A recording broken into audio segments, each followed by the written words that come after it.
ఉన్న బంగారాన్ని విడిపించి ఆ రోజు ఆన్లైన్ రేటుకే మేము కొంటాం. Sharma gold company. సార్ నమస్తే సార్ రాంప్రసాద్ గారు. నమస్తే అండి.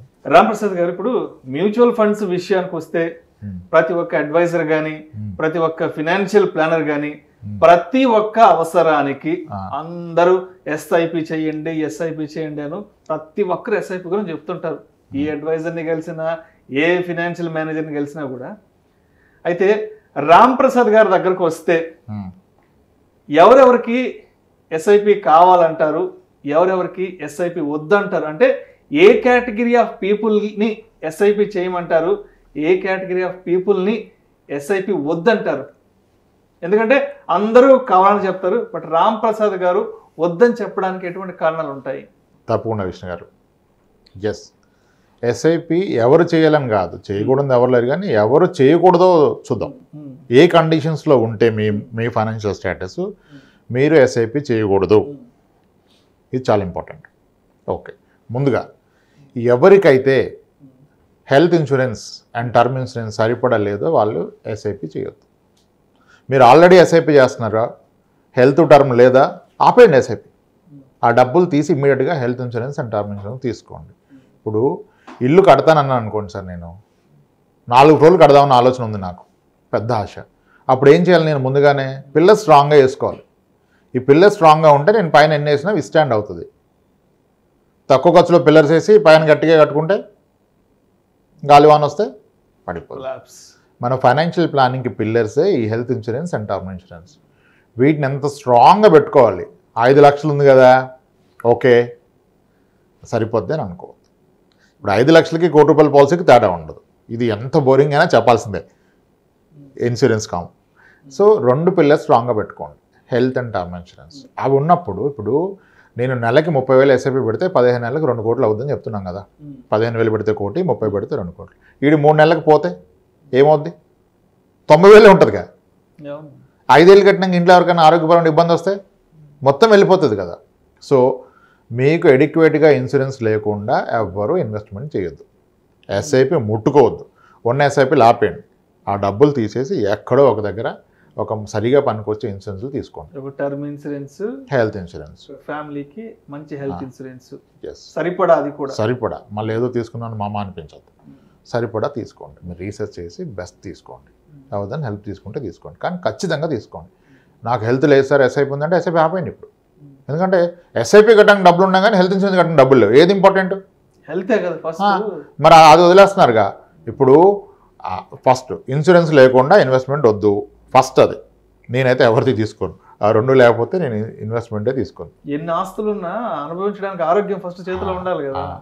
ఐసీలో ఉన్నప్పుడు ఆస్తులు అమ్ముడుపోవు కదా కదా, ఫస్ట్ అది. నెక్స్ట్, మీరు కనుక అప్పుల్లో ఉంటే మీ అప్పులకి మీరు కడుతున్న వడ్డీ 12% కన్నా ఎక్కువ ఉంటే సంవత్సరానికి, మీరు ఎస్ఐపి చేయడానికి అర్హత లేదు. మీరు అప్పు నోటు ఇన్వెస్ట్మెంట్కి అనర్హుడు. కానీ ₹2 వడ్డీ కడుతూ కూడా ఎస్ఐపిలో 3,000 పెడితే ₹1 కోటి అయిపోద్ది అంటాడు. ఇక్కడ 3,000 పెడితే ₹1 కోటి ఏమో, కానీ అప్పు ఎంత అవుద్ది? దానికి వడ్డీ ఎంత కడుతున్నారు? సో అప్పులు ఉండి వాటి యొక్క వడ్డీ 12%కి మించి ఉంటే కూడా మీరు మ్యూచువల్ ఫండ్లో ఇన్వెస్ట్ చేయడానికి అర్హత లేదు మీకు. అంతే కదా. నేనేమో ₹2 కంటే 24-28%కి అప్పు తెచ్చుకొని నేను మళ్ళీ ఇక్కడ 12% వచ్చే దగ్గర ఇన్వెస్ట్ చేయడం ఏంటండి? That is again wrong. లేదు. ఇంకా నెక్స్ట్ 1-2 ఇయర్స్లో మీకంటూ కొన్ని ఆర్థికపరమైన అవసరాలు ఉన్నాయి, లైక్ పెళ్ళి ఉంది, ఇల్లు కట్టుకున్నది ఉంది. ఇటువంటివి ఉన్నప్పుడు మరి 2 ఇయర్స్కి ఈక్విటీ మ్యూచువల్ ఫండ్స్ కరెక్ట్ కాదు కదా. మొన్నటిదాకా రిటర్న్ చేయని పెట్టకూడదు. 2 ఇయర్స్లో మీకు ఏదైనా అవసరం ఉంటే దాని నిమిత్తం ఈక్విటీ ఫండ్లో పెట్టద్దు. Debt fund, liquid fund okay, అంత కాంప్లికేట్ చేసిన అవసరం లేదు. కానీ ఈక్విటీ ఫండ్లో 2 ఇయర్స్లో అవసరం ఉంటే అసలు డబ్బులు ఇన్వెస్ట్ చేయొద్దు. 2 నెలల అవసరం ఉన్నా చేయొద్దు, మీకు అప్పులున్నా చేయొద్దు, మీకు సరిపడా ఇన్సూరెన్స్ లేకపోయినా చేయొద్దు. ఒకవేళ ఆల్రెడీ మ్యూచువల్ ఫండ్ చేసి ఉండి ఇన్సూరెన్స్ లేకపోతే ఆ మ్యూచువల్ ఫండ్లు అమ్మేసి రిడెంప్షన్ తీసుకొని మళ్ళీ ఎగ్జిట్ లోడ్ ఎంత, క్యాపిటల్ గెయిన్ ఎంత కాదు, అవన్నీ చాలా చిన్న విషయాలు. ఇది హెల్త్ దెబ్బ కొడితే కొట్టేస్తుంది, మనిషికి ఏమన్నా అయితే ఫ్యామిలీ అయిపోతుంది. సో ముందుగా ఇన్సూరెన్స్లు తీసుకొని అధిక వడ్డీ ఉన్నాయి అప్పులు లేకుండా, మళ్ళీ క్రెడిట్ కార్డు మినిమం బ్యాలెన్స్ కట్టేస్తున్నావు, ఎస్ఐపి తీసుకోవద్దు. క్రెడిట్ కార్డు మినిమం బ్యాలెన్స్ కడుతున్నా అంటే ఏంటి, ఎంత వడ్డీ కడుతున్నాడు? 40-50% వడ్డీ కడుతున్నాడు. మళ్ళీ అక్కడ 40% వడ్డీ కడుతూ ఇక్కడ ఎస్ఐపి చేస్తానంటే తప్పు. బేసిక్ ఇవి. చాలామందికి అంటే ఎవరికైతే ఇప్పుడు నేను చెప్పిన కండిషన్స్లో ఉంటే ఐ టెల్ దెమ్ ఎస్ఐపి మీరు ఇప్పుడు పెట్టద్దు, మ్యూచువల్ ఫండ్స్ పెట్టద్దు, ఉపయోగం లేదు కదా, చాలా డేంజర్ అది. అంతే కదా సార్. ఇప్పుడు అంటే మన ఫ్యామిలీ ప్రొటెక్షన్కి కావాల్సిన జాగ్రత్తలు ఫస్ట్ తీసుకోవాలి. ఒక టర్మ్ ఇన్సూరెన్స్ మన ఫ్యామిలీకి సరిపడా, ఒక హెల్త్ ఇన్సూరెన్స్ తీసుకున్నాక రిమైనింగ్ ఇంకేదన్నా తీసుకుంటే అన్నీ బాగుంటే రేపటి రోజుల్లో ఆ ఫ్రూట్ఫుల్ రిజల్ట్స్ కూడా మనం అనుభవిస్తాం. ఇక్కడ తప్పేం చేస్తారు, ఇన్సూరెన్స్ అంటే అది రాంది కదా, అదొక బర్డెన్ కదా. మోస్ట్ మిస్ సెల్లింగ్ ప్రోడక్ట్ ఇన్సూరెన్సే నన్ను అడిగితే, life insurance. Most miss selling product అని ఉందంటే అది లైఫ్ ఇన్సూరెన్స్. ఓకే, ఆ ఇన్సూరెన్స్ అంటే ఫస్ట్ టర్మ్ అంటే నాకు రావంటాడు, నాకు రాని దానికి ఎందుకంటాడు, అందుకనే return of premium. Okay sir, ఏదో ఒకటి తీసుకోండి, లేదా జీరో కాస్ట్ టర్మ్ చెప్పాను, ఏదో ఒకటి తీసుకోండి. అది మళ్ళీ సరిపడా తీసుకుంటాడా, లేదు నాకు ₹1,00,00,000 చాలు సార్ అంటాడు. ఎందుకు, నీ శాలరీ ఎంత సార్, 185 వస్తుంది టేక్ హోమ్, 185, 190 టేక్ హోమ్ వస్తుంది. ఆస్తులు ఎంత ఉన్నాయి, ఏం లేవు, అప్పులు ఉన్నాయి ఒక 70 లక్షలు, ఆస్తులు అన్నీ చెప్తే 1 కోటి, ఈ 2 మేనేజ్ చేస్తే అన్ని నెట్వర్క్ 30 లక్షలు, 10 ఏళ్ళ నుంచి జాబ్ చేస్తున్నాడు. ఏంటంటే ఒక ఇల్లు ఉంది, ఓనా అంటే కాదు లోన్ అది. ఓకే, దాన్ని ఫస్ట్ ఆస్తి ఎంత ఉందంటే ₹1,00,00,000 చెప్తాడు, మళ్ళీ లోన్ అవుట్ స్టాండింగ్ చేస్తే 30 మిగులుతుంది అక్కడ ఉన్నది, ఇది ఆస్తి. మరి ఈయన ఒక్కడే వర్కింగ్, వైఫ్ నాట్ వర్కింగ్, పిల్లలు చిన్నోళ్ళు, మరి ₹1,00,00,000 పాలసీ తీసుకున్నాడు. ₹1,00,00,000 ఏం చేసుకున్నాడు, అసలు 1,00,00,000 వస్తే ఏం చేస్తారు, దేనికి వస్తుంది అది, 2 పిల్లలు భవిష్యత్తు చూడాలి కదా. నేనేం చెప్తానంటే, ఇప్పుడు మీ షర్టు సైజు 42 స్లిమ్ ఫిట్, మీరేమో తక్కువ రేట్లో వస్తుందని 36 సైజు కొని దసరాకి వేసుకుందని పెట్టుకున్నారు. దసరా పండుగ వస్తుంది, మరి షర్ట్ తీస్తే ఏమైంది, అంతే. ఈ చావు కూడా ఒక పండుగ, మరి అప్పుడు అది రావాలి కదా, అప్పుడు సరిపోదు కదా. సో అరే 6 నెలల వాడి పడేసి షర్టే నువ్వు సైజు ఫిట్టింగ్ చూసుకున్నప్పుడు మరి నీ ఇన్సూరెన్స్ కూడా సైజు ఫిట్టింగ్ చూసుకోవాలి కదా. ఒక 1 ఇంచ్ పెద్దది కొన్న ప్రాబ్లం లేదు, టైట్ ఉంటే కష్టం కదా. ఒక 6 నెలలకు సంవత్సరం కరెక్ట్గా సరిపోతుంది, లూజ్ ఉంటే టైట్ ఉంటే ఎంత కష్టం, ఎక్కదు కదా అసలు. సో ఇన్సూరెన్స్ కూడా అంతే, సరిపడా ఇన్సూరెన్స్ తీసుకున్న వ్యక్తే ఎస్ఐపి పెట్టడానికి, మ్యూచువల్ ఫండ్లో డబ్బులు పెట్టడానికి అర్హుడు, లేదంటే కాదు. బేసిక్ రూల్ ఇది వదిలేసి ఇన్సూరెన్స్ వద్దు సార్ నాకు ఇన్వెస్ట్మెంట్ చెప్పండి అంటారు. మంచి స్కీమ్ చెప్పండి సార్ అంటే, మంచి స్కీమ్ కాదు, ముందు అసలు బేసిక్ చూసుకోవాలి కదా. సో ముందు ఫ్యామిలీని సెక్యూర్ చేసుకుందాం అనుకున్న వాళ్ళు, అంతే, ఫ్యామిలీకి ఒక మంచి ప్రొటెక్షన్ ఇద్దాం అనుకున్న వాళ్ళు మాత్రమే ఇలాంటి ఎస్ఐపి వంటి ఇన్వెస్ట్మెంట్స్ వైపు వెళ్ళాలని చెప్తారు.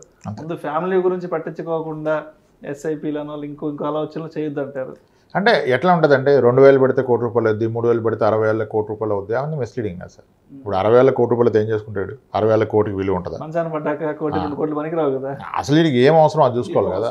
6 ఏళ్ళకి ఏం కావాలి, 8 ఏళ్ళకి ఏం కావాలి, కూతురికి ఏంటి, కొడుకు ఏంటి, నాకేంటి, నా తల్లిదండ్రులకి ఏంటి, ఇది వదిలేసి మా అబ్బాయి పుట్టినప్పటి నుంచి 3,000 వేస్తే వాడికి 60,000 వచ్చే లోపల చాలా అయిపోద్ది అండి. అంటే అవుతుంది, 100 అవుద్ది, 200 కోట్లు అవుద్ది, కానీ 60,000 వాడికి ఎందుకు ఇవ్వాలి, నువ్వు వాడి చదువుకి పెట్టాలి కదా. ఇది వదిలేసి సో కోట్లు వదిలేసేయండి, మన అవసరం ఏంటి, దానికి ఎంత కావాలి, దానికి ఎంత పెట్టాలి అది పెట్టాలి. మళ్ళీ ఎస్ఐపి కూడా రైట్ అమౌంట్ పెట్టాలి, పెట్టలేకుండా ఉంటే ఓకే అప్పుడు తక్కువ పెట్టండి, కానీ ఈ బేసిక్స్ ఇన్సూరెన్స్ లేకుండా ఎస్ఐపికి వెళ్ళొద్దు, విచ్ ఈజ్ వెరీ రాంగ్. అప్పు ఉన్నోళ్ళు ఇన్వెస్ట్మెంట్కి అనర్హులు, కానీ మన వాళ్ళు అప్పులు చేసి హోమ్ లోన్ మీద టాప్అప్ లోన్ తీసుకొని ప్లాట్లు కొంటారు, అప్పు చేసే ఇన్వెస్ట్మెంట్ చేస్తున్నారు. అది అప్పు చేసి ఇన్వెస్ట్మెంట్ చేయదు, అది ఏదైనా చేయదు, కానీ అది ఒక ట్రెండ్ అయిపోయింది. అసలు అప్పు ఎందుకు, రాని డబ్బులతో నెక్స్ట్ మంత్ వచ్చే డబ్బులతో ఇప్పుడు కొనేస్తున్నారు. మీరు ఒకసారి చెప్పారు అప్పు నిప్పు తుప్పు.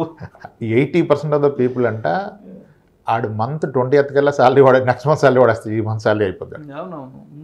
15 days లోపే శాలరీ అయిపోయే వాళ్ళు ఉన్నారు, 3 నెలల శాలరీ ముందే వాడుకునే వాళ్ళు ఉన్నారు, అయిపోతాయి. మరి అన్ని బజాజ్ ఈఎంఐలు అన్నీ ఏంటి, కన్జ్యూమర్ లోన్ ఈఎంఐలు, 1,00,000, 2,00,000 వచ్చే వాళ్ళు కూడా ఫస్ట్ 15 days కి శాలరీ అయిపోతాయి. ఆల్మోస్ట్ 2,00,000, 3,00,000 వచ్చే వాళ్ళకి కూడా అప్పుడు క్రెడిట్ కార్డు మీద మినిమం బ్యాలెన్స్లు కట్టుకుంటూ మళ్ళీ ఆ కట్టేది నొప్పి తెలియదు.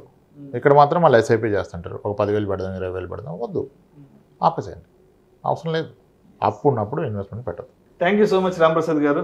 సూటిగా సుత్తు లేకుండా క్రిస్టల్ క్లియర్గా కుండ బద్దలు కొట్టినట్లు ఎవరెవరు ఎస్ఐపి చేయడానికి అర్హులు, అదేవిధంగా ఎవరెవరికి ఎస్ఐపి అనేది అవసరం లేదు, ఒక ఎస్ఐపి చేసే ముందు తన ఫ్యామిలీకి తను ఎటువంటి ప్రొటెక్షన్ కల్పించాలి, ఎటువంటి సెక్యూరిటీ ఇవ్వాలి, సో అటువంటి వాళ్ళు మాత్రమే అర్హులు అవుతారు అనే అంశం గురించి ప్రేక్షకులకు మీ విశ్లేషణ ద్వారా చాలా క్రిస్టల్ క్లియర్గా చాలా డీటెయిల్గా తెలియజేశారు. Thank you so much Ramprasad గారు. థ్యాంక్స్ విష్ణు గారు.